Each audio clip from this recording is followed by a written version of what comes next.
back to another episode of The Creator Consult, a podcast produced by Scruffy Chandelier Productions, dedicated to the specific crafts and lives behind all creators. From what are your creative pursuits, what drives you, to how do you improve your craft. This episode is another installment in our mini-series exploring some behind-the-scenes context in the making of the YouTube short series SCP D-Classified. I'm your host, Ryan Murphy, the writer, director, co-producer, videographer, and editor for the web series, and joining me today is my co-host, the series co-producer Faaiz Saad, who you will also recognize in his starring role as Omar Minhaj in SCP Declassified. Thanks for joining me again today, Faaiz. Thanks for having me, Ryan. Great to be here. This has been a fun series to do so far. We definitely had a lot of time in the first episode reminiscing about past events several years after they took place, and so I'm looking forward to doing that again today, talking about Episode 2, A Helping Hand. This was a fun one. This was definitely a fun one to film. It was a short episode, and the production was also pretty short. Production took place from July 8th through July 9th, 2019, and the original article that was the source material for this episode was SCP-864, Efficient Wash Basin, written by Carry-On Trooper on the SCP Wiki. So yeah, this episode was very short. It was kind of a time filler in the series, but I think for me, this was one of the most fun episodes to put together. Yeah, like, only having to worry about one person's audio, it's a blessing, man. No, and to that point, it was really good because there was literally one day where it was just you on set, and then the next day it was you and Carly as the hand on set, but again, we only had to worry about your audio at the time, so that was definitely a nice perk. And it's funny, too, because even though this episode was really fun to film, we've gotten some questions and some comments before about how, this episode doesn't necessarily fit with a lot of the rest of the series in the sense that there's no lore drops. We don't really learn anything important about Omar. I mean, the only thing that really happens is that first scene with Daniel's character, Andres, where we establish the relationship between Andres and Omar. But otherwise, from an outsider's perspective, that doesn't really have any context to the larger story. And one of the things that I just wanted to comment on in this podcast is where my headspace was in with this, other than just I thought this would be a fun effect. Narratively, I really wanted to take a beat after episode 1 for all of our viewers that aren't familiar with the SCP universe, kind of give them a concept that's very off the wall, but is also easy to perceive, and really set the tone along with the Rot Skull for these are the kind of crazy things that Omar is going to be meeting and testing with. And I think for that purpose, it really builds the world and builds kind of these mysterious artifacts and entities that Omar can interact with. Right. And I think, too, like, whenever I have to explain this series to non-SCP people, the episode I always jump to or the example I always go to is a red bucket. It's like you have this world with all these, anomalous things and then give the red bucket example. And for whatever reason, this is the thing that makes it click in their heads. They, oh, that's what this is. I guess a skull with smoke that turns you into mashed potatoes is a little hard for people to understand. Yeah, especially with all the complexities about the ruins and what language is it and the training to be able to do that. This is definitely an easier gateway one that you can basically just explain. Yeah, it's this bucket that when you fill it with water, weird things come out of it, and it's usually appendages. Right. It's still off the wall, but it's a little bit easier to grasp. Right. No, I feel that. Another weird thing that happened with the arm, totally unintentional, is that it was a surprisingly big piece of our marketing for this movie. Well, that's true. It was funny. We used it for a lot of social media campaigns, and then also it was the centerpiece for our movie poster, too, of you with the arm. I remember I gave you a few different pictures for that poster, and that was the one you wanted. Yeah, I think for me, that effect just really cracks me up. It's very simple. If you really think about it from a meta perspective, you know how we filmed it. It's a very easy trick. But something about just the way it turned out on film, it really amuses me, and I think subconsciously I was trying to use it every chance I could just because I thought it was a good gateway image for the series. We love practical effects here. 100%. I guess the other main significance to this episode was this was also the premiere of our theme song. Since we started the first episode out just kind of going into Omar's room, this was the first one where we really showed the theme song for this series. And so I just wanted to take a quick beat to kind of talk about the development of the theme song and how we piece things together there. If I recall correctly, so I was left in the dark about this. I just sort of showed up to your apartment one day, hey, Faaiz, let's go through some film. I want to show you a couple of things. And you're like, oh, by the way, listen to this. You just click in, like, this whole theme song comes. I'm like, Ryan, this is low-key catchy. Who did this? Like, I did this. I was like, really? I remember we talked about earlier on, we were toying with the idea of using some of our budget to hire somebody to produce a song and set it together. And I had a hard time finding somebody. And so I have some background in music, but I've never digitally produced any music before. But I figured I'd kind of try to learn GarageBand and try to put something together. I mean, the background beat for the song is very basic. It's very simple. And I kind of added some water phone sound effects to kind of give it that creepy vibe at the end and layered a couple of tracks over it.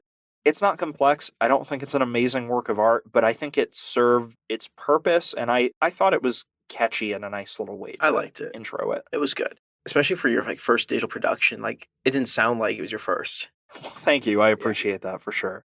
And it was nice with the visuals too. I wanted to give it something that was like a simple kind of old-timey computer feel, since we know the Foundation, at least in my mind, uses a lot of old computers and has a lot of old servers to access their files. And we thought it would be kind of a fun thing if the intro sequence led up to each episode being a video file stored on a Foundation computer. Right. No, I do like that.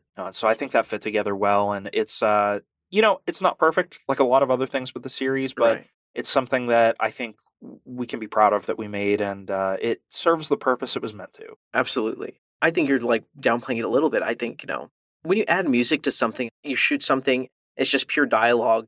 It seems like there's something off. When you add music, it just elevates it that much more. And with the series too, when you played that song and you said, oh, this is made for us, that just made me realize, oh, this is getting bigger and bigger. Like, we made a song for this, This is big. We did a lot. We had to learn a lot. We had to do a lot of things that were outside of our area of expertise. And I think we delivered pretty well, especially on this song. Just another example of that.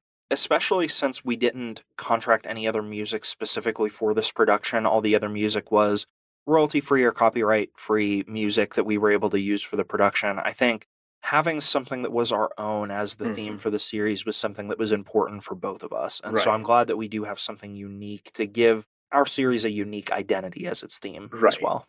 Well, I think going from there, I think we should jump right into the behind-the-scenes facts for this episode. Sounds good. So the desktop wallpaper art for the intro was created by DeviantArt user XXSoulHunterXX, and the icon was made by Calwin87. Thank y'all for making this and letting us use it. Yeah, absolutely. No, we really appreciate it. And, this wasn't a super unique fact. You can read this in the credits, but we wanted to give these creators a shout out for their help with the intro sequence. We really appreciate your fantastic art. So moving on to our second fact, this script for episode 2 is the only episode not written by me. The original script for episode 2 is actually written by Nicholas Bolin, co-founder of the Morbid Memories YouTube channel. Yeah, I remember this was the only one you didn't write because I had to edit all of your scripts that you wrote, but this was the only one that I didn't edit. This was only you edited and Nicholas wrote. With this being such a unique episode, I think it does take a little bit of its own vibe and its own energy with the source script being written by Nicholas, and I think that's not a bad thing. I think that's something that's a fun thing, and it keeps the pacing different. This fact actually leads right into your next fact, too. Because we had someone else writing, this script has been through multiple edits, and the original ending to the script actually called for a taser to be used to stop the arm. Of course, this would be terrible for Omar because water and electricity aren't exactly the best things to mix. And so it was ultimately decided that this would be too difficult to film as well. What we ended up doing was Ryan was out thrift shopping and he found the Billy nightstick. The rest was history.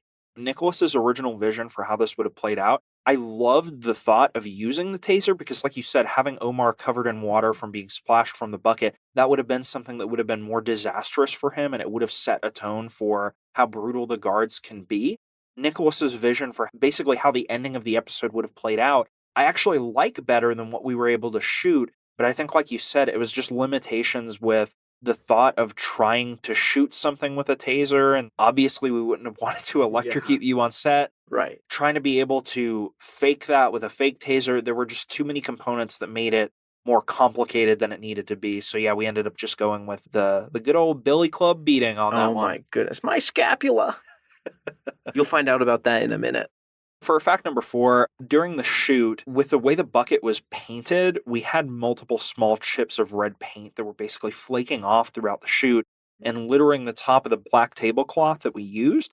So as a result, a majority of these little red chips were painstakingly painted out by yours truly in post-production to make the shots a lot clearer and just more cohesive. So that was a little labor of love that you may not have noticed if it was done well. I feel so bad for you. I feel like I got off easy by just doing everything on camera. You just editing everything after. I felt like you got the short end of the stick there, especially with like all these little nitpicky things you had to do to edit. I guess like one thing we'd mentioned, one of the cameras we used had a dirty sensor or a faulty sensor or something on it, right? Yeah, so there was a sensor mapping issue with one of the DSLRs that we were using to shoot the film. Basically, we shot the whole film on 2 Canon T2i Rebel series cameras, and one of them early on in production had a sensor mapping issue where it was a total of 7 basically dead pixels on the screen, and unfortunately we were deep enough into production that we couldn't stop. We didn't have time to get another camera, so we had to just keep filming from there. But it was something that I had to go through and individually map out each of those pixels for every individual shot of the film that was on that camera. Oh my. So there was a lot of very fine little editing, and usually I love the edit. That was something that was very tedious to be able to do, though. But you did it. I guess like for every minute of film that we have, like that people can watch, how much time did it take to edit that? At least an hour per minute? Yeah, so, it would depend on the shot. If it was something that there wasn't anything moving behind the dead pixel, it was really easy because I could just edit and have that same edit continuous from frame to frame. If it was on something that was moving and something that had a lot of color change, for example, if there was a dead pixel that was over your face, so as you moved, it would like cross over to your eye, into your eyebrow, into your nose. Those I had to edit frame by frame. And so I would say for each episode, easily added at least 20 to 30 hours of editing for each episode, probably a lot more for some of the longer ones. Wow. So if you were wondering why it took so long between production and when the series actually premiered, that was a big reason why. That'll do it. And for our final fact for today's episode, the actor playing the hand, Carly Casey, is trained in American Sign Language and was consulted during the scripting process to write the dialogue so that she could respond appropriately by hand. While what is shown on screen is not always true American Sign Language due to the limitation of using one hand, this slang version of American Sign Language is true to the captions. We really appreciate Carly's help with this, and like Faaiz said, even though it's not always true American Sign Language, we wanted to be as true to it as we possibly could with the limitations. We believe representation in that area is very important, and we really appreciate all that Carly did to make this part of the episode as accurate as possible. So thank you so much, Carly. Like you said, there isn't a specific canon, but we try to maintain as close to canon. Whenever there are facts or something, we try to bring it as close to the facts as possible, whether it be the actual signing or even like when we're talking about diseases and viruses and the underlying pathologies, we try to keep it as close to the science as possible. All right, and so moving forward to getting towards wrapping up this episode, we do have a couple of questions and comments from our viewers that we will be answering today. Our first one comes from YouTube username Julian Bogdan, and Julian asks, how did you make this? I assume this question is asking more about how was this episode made with the effect of the hand in the bucket. So we needed 2 buckets, one with a hole in it and one with a regular bottom. And so Ryan gave me these 2 buckets. I spray painted them red. Ryan cut a hole in the table and the cloth so that when we needed Carly to put her hand through, she was able to do so pretty easily. In the scenes right before that, when we were filling the bucket, we used the regular bucket with a closed bottom so I could fill the water. That's pretty much it. It's a pretty simple effect. And, with kind of compiling the props, the table, I knew I needed to get a table that was wooden so I could cut the hole in it. And it needed to be a table that, it was okay to destroy. So I actually picked up a little end table again on Craigslist for free. So I was able to get that and then picked up the tablecloth from a thrift store that I could cut a hole into it. The buckets themselves, we had the challenge that we needed to find 2 buckets that would be identical and that we could paint to look the same. So what I ended up doing is I went down to Lowe's and I was looking at some of the options for buckets they had. And as I was browsing the aisles, what I was looking for was a bucket that essentially was designed in such a way so the bottom of the bucket would be a separate piece that I could figure out how to separate. And so I found these buckets that had like a fused disc of metal to the bottom of the bucket, essentially making the bottom of the bucket. And I found this one and I looked at it and I thought, I think if I take this out to the parking lot and I hold it up and I just stomp down on it really hard, I'll be able to bottom out the bucket. So I purchased the 2. I went out to the parking lot and I took one of the buckets and I just kept stamping down until I knocked out the bottom of the bucket. And I was able to do that and not damage the outside.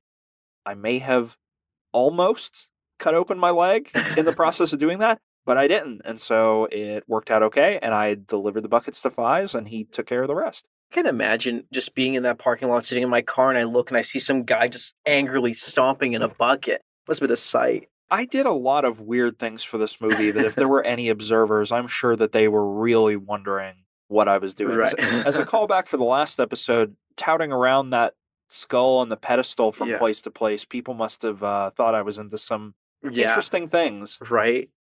So I hope that answered your question, Julian. Our second question is from YouTube username Tiki, and the question asks, this real? Well, Tiki, sorry to disappoint, but the answer is no. This is not real. This is all pretend. I guess with talented people like Ryan, really creative visual effects make the series seem as cool and as anomalous as it does. And this is a good learning point to kind of talk about this. And Tiki, I don't know what your age is or what context this question was asked in, but it is something that's important to address with the SCP community at large. There are a lot of young children that sort of stumble across SCP Foundation videos, and they see this and they start to believe that it's something that is real. And it is something within the SCP group that there is a lot of role-playing as scientists and as SCPs and whatnot, that we kind of build this community of essentially role-playing that it is real. But it is really important for any children that stumble across this content to know that the SCP Foundation is not real. SCPs are not real. This is all creative, fictional work through a big online collaborative writing project called the SCP Wiki.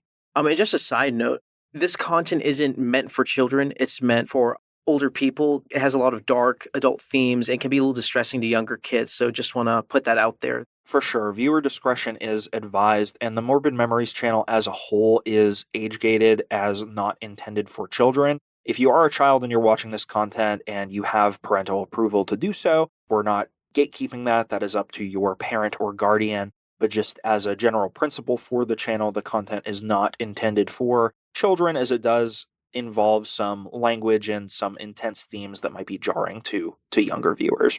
But thank you so much for your question, Tiki. That was a good point that we did want to make sure that we talked about. That's going to wrap up the questions for this episode. And we wanted to encourage you, if you are following along with the series, along with this podcast, and you're watching the episodes on YouTube, if there are other questions that you have that you would like to ask us, we can't promise that they will be included in future podcasts, but we would love it if you left us a comment on the YouTube video, and we will try to respond to you in a timely manner. And so with that, we're getting close to wrapping up the episode, and so as we like to do with this series, we'd like to end on each of our main learning points from the process of making this episode that can hopefully have some advice to help some of you aspiring filmmakers out there looking to do similar projects. So we mentioned the billy stick Ryan had to get earlier, and we mentioned my scapula earlier as well. We never rehearsed the scene before doing it when Ryan comes in as the guard and tries to beat the hand with a stick. I'm not sure if it was scripted or not, but Ryan hits my character on the back. And the first time we did this, of course, the first thing I yell is, my scapula! You know, and sometimes it's hard to get a genuine reaction out of an action without actually doing that action. Right. And so we did have some points on set where you basically said, no, it's okay to hit me a little bit. I need to have the genuine reaction. But to your point, I think safety on set is a really important one, and trying to minimize the real things and keep everything as safe as possible, and safety being a number one priority. Mm-hmm.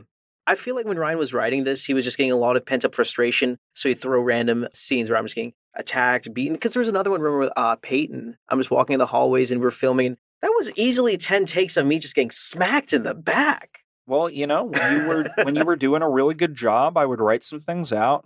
When you needed a little bit of motivation, I, would write in a new beating scene. We just had to keep things moving. Just all motivation. I work for my art. I bleed for my art. But ultimately, I think your point is actor safety is important. Yes, absolutely. We encourage you, if you are thinking about filming a scene with a complex action, to really think about how you're going to do that in a way that's going to be safe for everyone involved. Mm-hmm. So I think for me, the biggest takeaway from this, and this is a takeaway from the series as a whole, but I think this is a good episode to highlight it, is the importance of having a dedicated continuity staff member on board for the shoots. So we were understaffed for being able to shoot this production, and so a lot of times while I was operating the camera and also serving as director, I also served as continuity for the episode. This one is a really good example because even though this was shot over the course of 2 days back to back, between the 2 shooting days, we made a mistake with how the bucket was placed, with how the handle was positioned. So you can tell, cut between a few different shots, the bucket changes positions without being touched. And that obviously is a huge glaring continuity issue. Right. And so I think this episode is a really good reminder for me of how important continuity is. And while it's something that maybe you didn't even notice watching the episode for the first time, it is something that's there, it's something that's noticeable, and we like to limit that. And I guess to that credit, because we are a smaller production, we don't have as big of a budget, we told ourselves all the little things we can do to make sure everything looks all right. If we can do that, that'll at least elevate our production to a higher level. And this is just one of those examples where some things slip through the cracks. It's a really good point. And like that is something that, especially with this scene, it wasn't a complex arrangement of things. We really just had the security camera and the table with the bucket. And that was something that, honestly, I dropped the ball on, and it was something that I should have paid more attention to between the 2 shoot days. And so for me, that was a big lesson walking away from this one. And since we filmed this earlier on in production, it was a lesson that I learned early on. And I think some of the continuity from our later shoots that may have even been a little bit more complex, the continuity I think is a little bit stronger. And that doesn't mean there's not continuity issues later on, but we tried to limit them like Faaiz said. But I think that about does it for talking about episode 2, A Helping Hand. Thank you for everybody that is listening to this podcast and for everybody that has checked out SCP Declassified. We really encourage you, if you enjoy the podcast and if you enjoy the show, please be sure to share it with your friends. We would really appreciate some of that extra publicity and getting the word out there because, as podcasters say, podcasts live and die by word of mouth. So we appreciate your support and we appreciate you sharing the podcast, and we will see you next time. Thanks, everybody. Thank you for joining us for this episode of the Creator Consult. Whatever your creative passion, we hope you found some helpful tips and motivating words in this episode and enjoyed our conversation. Feel free to engage with us on social media. You can find the Creator Consult by Scruffy Chandelier Productions on X and Instagram at the Scruffy C. That's at THE_SCRUFFY_C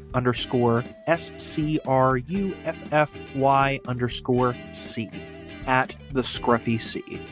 Join the Scruffy Chandelier Productions Discord server to join behind-the-scenes conversations for creators or regarding other Scruffy Chandelier Productions content.